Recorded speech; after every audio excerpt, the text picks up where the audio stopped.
Hey guys, Nathan here. I'm Keegan. And we're with CBI in Princeau. Today we're doing our second video on the 2022 Tundra.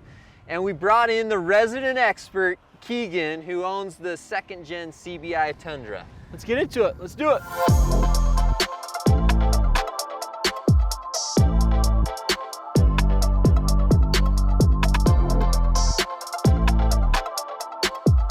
Okay, so let's talk about the overall look of the truck, more specifically the front end. What are your thoughts? You know, it's got a big front end, you know. It does. Right off the bat, that's what you notice. It's just big. Yep. And then the second thing that really pops off the page to me is there's no hookup points up front. Right. Isn't that right. crazy? It's nuts. I mean, there's tons of controversy about it online that there's no tow points on the front. I think it's awesome for us as a manufacturer. We're gonna make good use of this opportunity. But yeah, it's kind of wild. Yeah, and we've seen, like you've seen, like a couple edits floating around with a front bumper on here. Yeah. And it's gonna be really cool to see what our engineers come up with and how it changes the overall look of the front end, right? I mean, it could completely change it so we aren't saying it just looks big up front, right? It could be completely different. Yeah. And I will say, from the renderings to the full-size, actual truck, on the renderings, I didn't think the front end looked as big as it is in person, but I like it actually. I mean, I think it makes the truck look pretty tough from the front end, and I like it. Yeah, a lot of people don't, but. You put some wheels on it that are a little bit bigger than stock, and it'll fit right in. I agree. Love the fog lights here that they put in. Even like the TRD Pro with the light bar there. I think that's way cool that they incorporated that into it. And I think it's gonna be a good looking front end when it's all done up. I'm with you. Okay, so let's talk about another kind of controversial thing with this new Tundra, and that's the remote start. Oh yeah. So I've got my app pulled up, the Toyota app here. Of course, you can unlock your truck, which I think is way awesome. That's cool. You can press and hold the start button here. See, it says contacting vehicle, and then it should fire it up here, connecting. It's a cool layout too. I mean, easy, clean layout on your phone. Super easy to use. Boom, starts up. So this will run, so right here it'll say, you can stop it from here if you want, and it'll say it'll run for 10 minutes and then it'll shut off. All right. Okay? The controversy is, and I'll stop it here, I gotta press and hold to stop it. I don't know why we picked the coldest, worst days to do this crap. This is Idaho. Okay, stop. Right. So the controversy is Toyota's wanting you to pay for this app. So I think I got 3 months free subscription, with the start of the truck. What does it cost after that 3 months? Oh shoot, I don't know. Too much? I don't know. We'll figure that out. But here's what's cool. So you have the remote start feature even without using the app. So lock the truck, it's locked. If I press this 3 times, it'll fire up. Maybe. It didn't work. Come on! Oh, there it went. Oh, See, there it went. It's just a delay. Yeah. I was like, I know it's worked every time I've done it. But Toyota hasn't come out and told people that, right? That's kind of something that's been floating around. It's floating around online, yeah. Right. It's floating around online. But, so here's the thing, here's the gripe that I have, and you tell me what you think. I think it's awesome that it has remote start. Again, that may be stupid, but in hot and cold climates, you either want your vehicle cold when you get in it or warm when you get in it. Yep. But here's what's dumb. So I come over to it, open it, shuts off.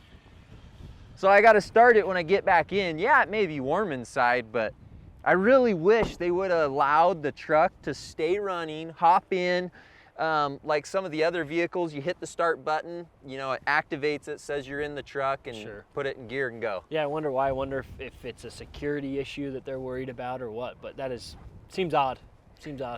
Yeah, but it is nice. Days like today, we're freezing our butts off, remote start this sucker, and away we go. Right. All right, so let me show you the coolest thing on this truck. Okay, let's see it. Kind of an Easter egg of a feature, but there's a button right here. Bam. Oh gosh. Oh man. Lower that tailgate, baby. Old man right there. Try it out. Come on, you gotta try it out. Is there one on the other side? No, it's just on the one side. Just one side. But it makes sense, right? You're the driver, you hop out, you're walking by, boom, or if your arms are full, boom, hit the button. Oh, and it's not a hard press button. It's pretty soft to press. Yeah, it's a soft press. So you could be carrying something and bump it with your elbow or whatever. That's nice. That makes sense. I think it's cool. It's kind of an Easter egg kind of thing, but I think it's awesome. Yeah, good feature. I like it. Good added feature. All right, so we're just cruising down the road right now. So we want to talk about the drivability of this truck. Now, Keegan, you drive a second gen Tundra, fully loaded out, right. You know, awesome truck with the V8. Right. You've had some time driving this truck. Give us your impressions. Tell us what you think. Completely different truck. I mean, yeah, the way from how it handles to its get up and go, I mean, completely different truck. I agree. Reminds me a lot. I drove an F-150 for a while, and not just the motor, you know, the V6 twin turbo, but just the way it's kind of more agile. Mm-hmm. It's a little bit more touchy on the gas. It doesn't feel like it kind of builds up then goes.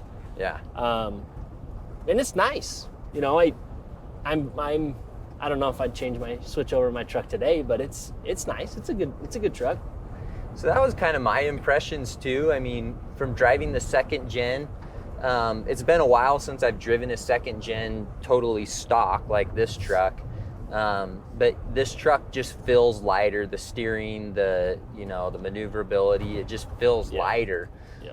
Maybe even feels smaller to a certain degree just because of the steering. Yeah. But yeah, that V8 second gen just feels beastly. Yeah. I mean, it just feels like it is a beastly truck. I personally, I mean, I haven't had the chance to drive an F-150 like you have as a personal vehicle. But I really like the V6 motor, the low end responsiveness, of those turbos. I really like. Yep. I mean, it feels like the throttle is so responsive. You just barely tap it and you're going. Yep. And we've got pounded with snow the last little bit, and you can definitely tell. I mean, just driving through our neighborhoods. Mm-hmm. You know, we're having to plow through some snow drifts in our neighborhoods, and you can tell that low end, it helps and it makes a difference. Yeah. I haven't, at least in my time driving this truck, I've been getting on it quite a bit, and so I still have not seen any good gas mileage numbers.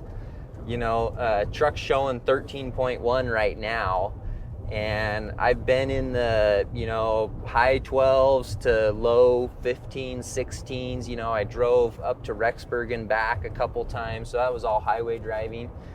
Haven't done a full-on, road trip, like I-15 down to Salt Lake City or anything like that, but and we've had cruddy roads and, things like that just because of our weather lately. So I don't know. I'm interested to see really where the fuel mileage ends up. What does your Tundra usually sit at? I don't want to say. I don't want to say. 9 or 10 or something? Yeah. I mean, it is fully built out, so it's a little different, but still, for this only getting like 13 right now, you'd think it would be a little better. Totally stock too. I mean, we haven't done stock. anything to this. I think it would be better. Yep. I'm surprised. I'm disappointed. Yeah. I'm disappointed. I mean, that was when Toyota first announced this, and I was like, oh man, I can't wait. In my F-150, I was getting close to 20. Yeah. And to see it only at 13, for me personally, I don't know if I would give up the V8 to only gain a few miles per gallon. What on your F-150, what'd you get just driving around town? Probably that 16 and a half, 17. 16 and a half, okay. So we really haven't hit that yet on this truck. We still need to put some miles on it. Hopefully we can get that done and see really where the fuel economy ends up before we put our lift and wheels and tires on this thing. But that is in question a little bit, for sure. What about the 10-speed automatic? Do you notice much of a difference? I don't. Compared to your truck? I don't. And granted, I haven't got on it. I haven't gone 80 on the interstate and really got on it. Mm-hmm. But I just driving around town. You don't notice much difference. Did you? Were you able to tell? it seems a little smoother, you know, the shift through pattern, you know, you have more gears that you're working with. So I thought it was a little smoother as far as that goes. And again, when you punch it, it seems like the power delivery is a little smoother because it's shifting through more gears. You're right. But yeah, it's not, you know, to me, the biggest difference is those turbos and the responsiveness. Right. That's the thing that I noticed. I'm really excited to see what it does when we get 35-inch tires on it, get a lift on it, get some weight on it, our rooftop tent and the bumpers and a few things, and then see how it compares to your V8. It will be. I'm excited to see that too, because especially it's nice to know that it comes with a rear locker, right? Yeah. Like that's a big deal. Yep. So it'll be interesting to see, you know, kind of side by side when we get off road and get on the mountains, what the difference looks like. Yeah, I'm way excited for that. And I think that is a good move that they actually put a rear locker in this truck. To me, that's an improvement and something that you can bank on when you're off-roading. It seems like they're doing that with some of these new vehicles now anyways. Like a lot of them, you're right. Them, you know, they're all coming like that, so it'd be kind of weird if it didn't have one nowadays. Right. Yep. So it's smart to stay up with that trim. What does I agree. Both of you guys have now had a chance to ride in the second gen and then this one. Yeah. As a passenger, how does it feel? And riding in the back seat. That's one thing I love about my second gen is how big the back seat is. It's massive. Branson, what do you think? They seem about pretty close to the same, and it's lots of room, which is nice. I mean, we drive a lot of the Tacoma in Colorado quite a bit, and it's pretty small. I'm like 6'3", so those are pretty tight. But I'm the only one that fits in the back of those trucks. Tundra's always had plenty of room. It's nice for everything, you know, storing all our stuff, all our camping equipment is nice. There's just tons of room and easy to get to. Sure. Do you feel, I've seen, and I'll give my opinion too, but I want to hear yours first, Keegan. Do you feel that this truck is any smaller on the inside than your truck, than the second gen? Yeah. Do you? I do. Where do you think it's smaller at? I think it's smaller up front. And when I say smaller, not anything that would deter me from buying this truck, right? Sure. Like there's a lot of room in here compared to the Tacoma and the Colorado. But I feel like up front, you know, this area feels a little bit tighter, a little bit smaller. Yeah. And it might be the console might be a little bit bigger and just be a little more in your face than in my second gen. And then I do feel like the back seat is a couple inches smaller. Do you? You know, not anything bad, but I do feel like the back seat in the second gen, I could fit full-size totes, one on the floor and then one on the seat or whatever. Yeah. And it's true. I don't know. It's been a minute since I rode back there. I'd have to, but you may be right, just a hair.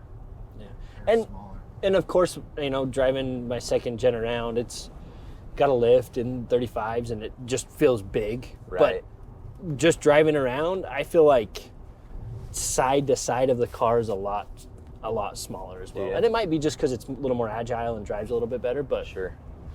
that's just kind of what I feel. Yeah. I could be wrong, but I feel a definite difference, especially with the dash, because the dash is a lot deeper. The windshield, I think, is a lot more narrow. It's not so big.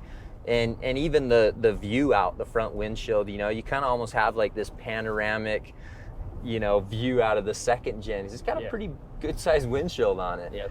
And this feels a little more compact as far as your view and you know, with the dash and everything. Especially now with that big screen right there, it also comes up higher, and then your rear view mirror, that's only like that big. Yeah, there's not that much you know, space right there, huh? Really isn't. Like our GoPro mounted up right there barely fits. It's tight.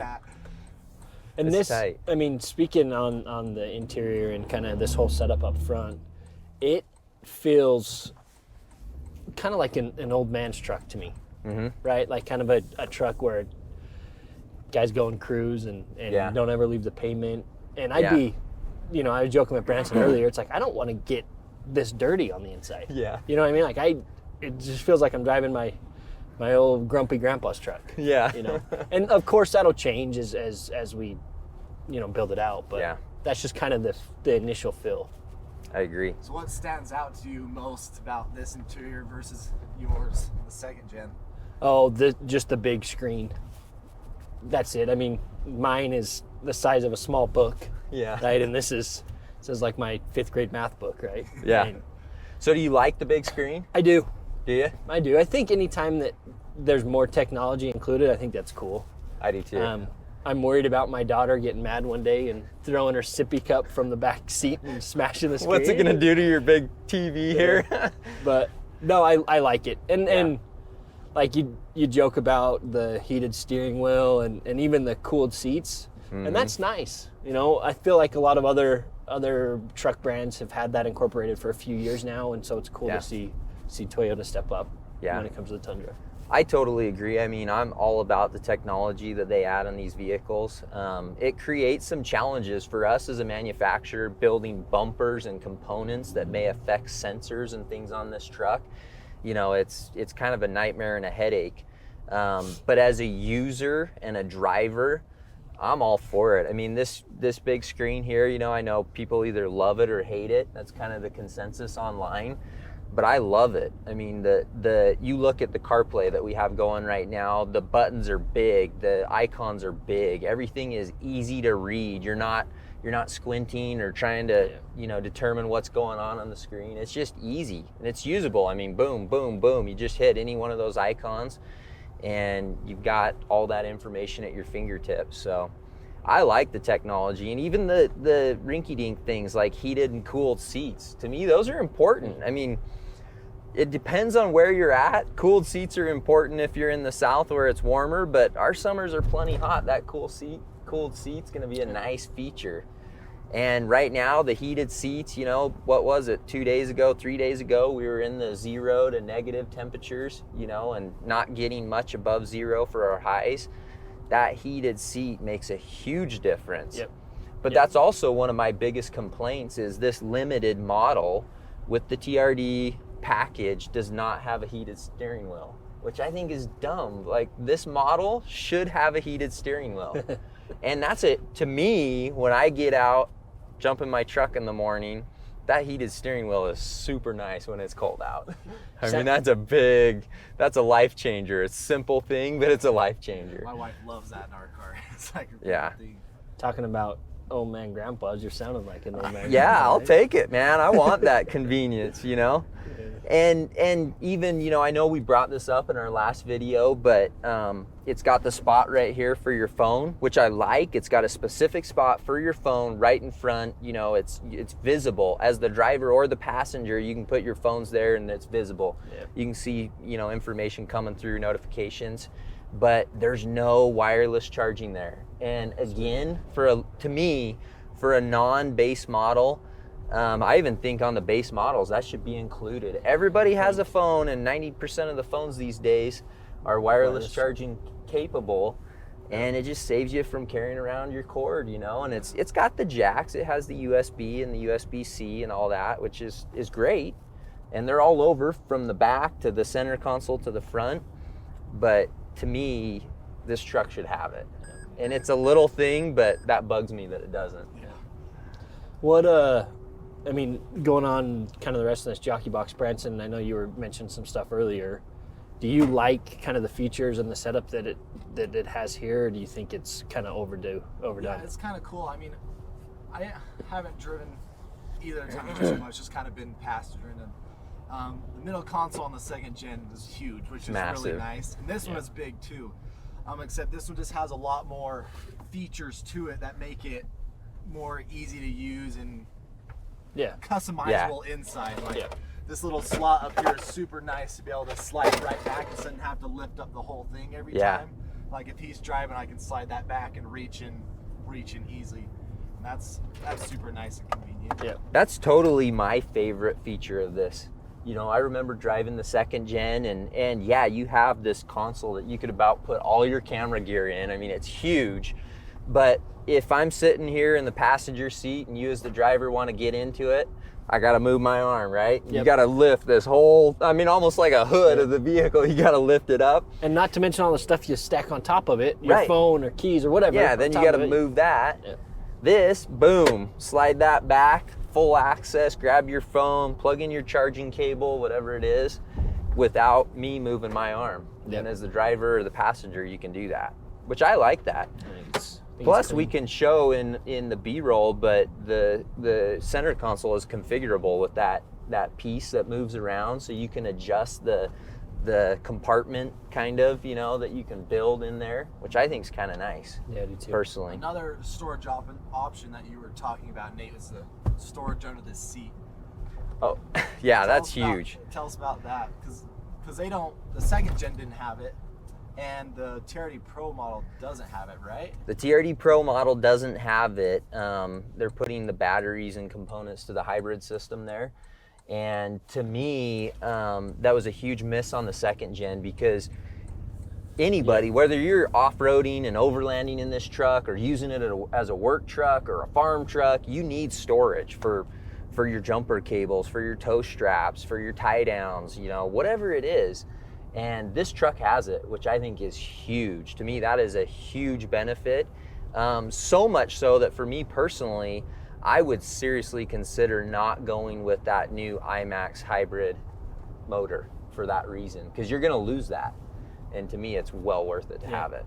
Yeah, and it'll be interesting when that motor comes out and we start seeing really what kind of the benefits are to it. But I'm with you too. I mean, you don't buy a truck to get 30 miles a gallon, right? No. And maybe if it got 30 miles to the gallon, that may change our mind, but I doubt it's going to. So again, I would want the storage. Yeah. Talking about miles per gallon now, I was kind of looking at the dash. Now it looks like we're getting like 14.7 miles a gallon, which I guess is a little bit better. Still better. It is fluctuating just a little bit because we're kind of just driving around town. And we are in four-wheel drive still. I mean, the roads are crappy today. We've had snow off and on for the last week. Got snow this morning, and they're slick and wet. And 14.8 with four-wheel drive going. It's not horrible. It's getting better. Yeah. I wonder what it'll be like once we get the 35s on it too. I wonder if it will kind of get similar to where the second gen is now. It'd be interesting to see. Keegan is driving kind of like a weenie though, so he's trying to milk it for all he can. Yeah, Nate. It's because I'm used to driving the second gen, and I gotta. You're like saving all those. I'm the guy going 55 on the interstate trying to save some. Trying to make the MPGs worth it. So you mentioned in our last video we mentioned about the engine noise, and you were talking about how you really like it and it sounds good, but you later found out that it actually is fake. It's a fake. What is so that? The engine noise is fake, and we're going to show you in this video. We're going to show real life proof of really what's causing it, but it's coming through the speakers, right? Even if you have the volume totally down on your audio system, you can hear the motor and it's coming through the speakers. That's so crazy. Which is, I get it, right? It's dumb that they have to do that. Where I think they messed up is, to me, you should be able to select whether you want that engine noise coming through the speakers or not. So, for example, a lot of individuals want their truck to be super quiet, even though it may have a high horsepower motor and, a lot of towing capability and all that. They don't want to hear the motor on the inside of the cab. They want it quiet and comfortable. Right. Whereas me, I'm a little bit of the opposite. When you're driving this and driving it in a fun way, on road or off road, I want to hear the motor, and I hope that the motor has some good sound to it. So. Yep. Yeah, it sucks that it's not real life sound, not real life motor sound that's coming through, but I'm okay with it personally. I've heard other people say that they don't like it because it's too loud. I think Toyota should have put an adjustability on the settings on the dash to turn that off and on, and then you meet, the requirements for both types of people. Yeah. I thought that was interesting anyway. I didn't know that was even a thing. I've heard of it. Engine noise in there, so I thought that was kind of interesting. It does sound good. Sounds awesome. So the recording they got of it was pretty good. Oh, I think it sounds great. I mean, it sounds much meaner than a twin turbo V6 should sound, probably. Yeah, I'm with you. Keegan will give us a demo here in a minute when we punch it onto this road. What about overall quality? I know Keegan and I have talked in the past, like with your truck, the doors felt hollow to me. Yeah. And I think they've addressed that. Whatever they did, it feels a little more solid as far as the door shut. The materials, this soft dash I like, feels nice, hard up here, soft, and some of these touch points, but I don't know, what are your guys' overall opinions of the materials and the feel? I like the leather seats. I think, you know, they're not a hard leather, right? But kind of that soft feel. Okay, give us that motor. Just punch it. Oh yeah, that sounds good. It does. Yes, it sounds good. You wonder why I get 12 miles to the gallon. It's that sound. That's I'm just how going Nate for the drives. sound. That's how Nate drives. That's probably why it's getting like 12. Yeah. But doesn't feel cheap. Doesn't feel, you know, it feels like they put some thought into really how they designed the inside and what material they used and how it all goes together. And it all flows. Yeah. Right? I like kind of the setup in mine. It has a little bit kind of wood and I like that. But this just, it all flows and all fits together. Pretty simple but clean. Okay, so let's talk about the towing features on this truck really quick. And I know, you know, our off-road crowd maybe is not going to be towing a ton, but I know how I use my truck, and I use it off-road, and I use it as a work truck. I mean, it's week in, week out, day in, day out. You know, I'm using it for all of those options. Right. The second gen had this as well, but it's got the trailer brakes, which I think is nice. What I think where this truck I think has the benefit is the camera angles. So you have more camera angles, and I think there's better camera angles with the way that the system recognizes when you're towing. Right. For connecting your trailer and backing up your trailer, things like that. But I don't know, what do you guys think? Yeah, I mean, of course we'll hook up a trailer here in a little bit. We'll get some shots of that. Yeah.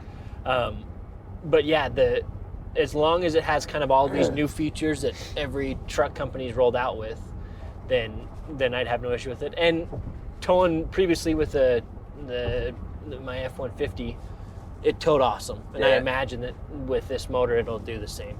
Yeah. We'll get some towing content. We'll go tow the old Can-Am around in the enclosed trailer, right? Test it out. Yeah. Okay, so. Yeah, that's it, right? We got anything else, Branson? We cover everything. Yeah. Okay. So what, I mean, life or death, you had to decide. You went to the lot today and had to pick up a second gen or a new Tundra. What would you do? Second gen or third gen, V8 or twin turbo V6? Yep. What do you think, Branson? We'll put the pressure on you. That's the wrong person. It depends on price. It all comes down for me. I mean, I still drive a first gen Tacoma, so it would come down to price. Tried and true Tacoma right here, man. But I mean, if I had the means I'd for sure go for the new third gen. I mean, it's got a lot of new features. I like the engine. I mean, it is going to get a little better gas mileage, which is appealing, and I like the look of it, and I think it's going to look sweet built out too. So Right. And the look is controversial too, which is surprising. I know the front grille is big, you know, I get that, but I don't know if you guys have seen this, but when I look at this truck in pictures or things like that, I think it's a Tacoma. Have you guys done that? Bigger Tacoma. It kind of looks like just a little bigger Tacoma to a certain degree. There's differences for sure, but anyways. And I think at first too, I was like, I don't know if I like the grill when we were first seeing the pictures. Right. But now that we have it and we've seen it, I do like it actually. Yeah. I think it looks good. And I think it's gonna look good with bumpers too. So do you take an oversized Tacoma or do you take a Yeah, second gen? I take the oversized Tacoma. I think I'm sold 100% third gen Tacoma all the way. And it will change. I'm hoping my opinion doesn't change once we get lift, wheels and tires, bumpers, or Tundra. Yeah, sorry, we're talking Tacoma. Third gen Tundra is what I'm choosing. But hopefully the things I like about this truck are still there once we build it out. Right. And then it doesn't change to, it's the second gen for sure, you know, because then we got a dud on our hands. But I'm third gen Tacoma, new truck all the way. That would be my go-to. What about you, Keegan? You own a second gen. You own the CBI, CBI second gen Tundra, which is a beast. Right. And if I could, I don't know. It's gonna determine. It's gonna depend on how this performs. You know, how the rear locker works, like how it performs on the mountain, and how our products fit on it, and kind of that end result. Right now, today, I'd stick in my second gen. I'd stay where I'm at. And everywhere you've taken that second gen, I mean, you've had zero issues with it. I mean, it performs off-road. Right. And that's why I'd have to wait and see how this performs, because everything that I need my truck to do, my second gen does it. And it's a V8. And it's a V8. And it's real sound, real motor sound. Real motor sound. Real power. Yep. My daughter loves it, so I don't know if I could trade it. My daughter would get mad at me. Yeah. But okay. Well, I guess we'll find out. There we go. We'll build out this truck, see where it goes from here. And this is our last video of it being stock. That's true. Doing stuff too. The mods are starting, so this is the last video, and I'm excited to see what happens to this thing. Me too. Now all the pressure's on the engineers to get some stuff out. So. They have the fun job now. Yeah, that's right. So, okay, well, thanks for joining us. Like and subscribe. Follow along as we build out our 2022 Tundra, and as we continue the comparisons with the second gen and see who reigns supreme in the end. There we go. Okay, see ya.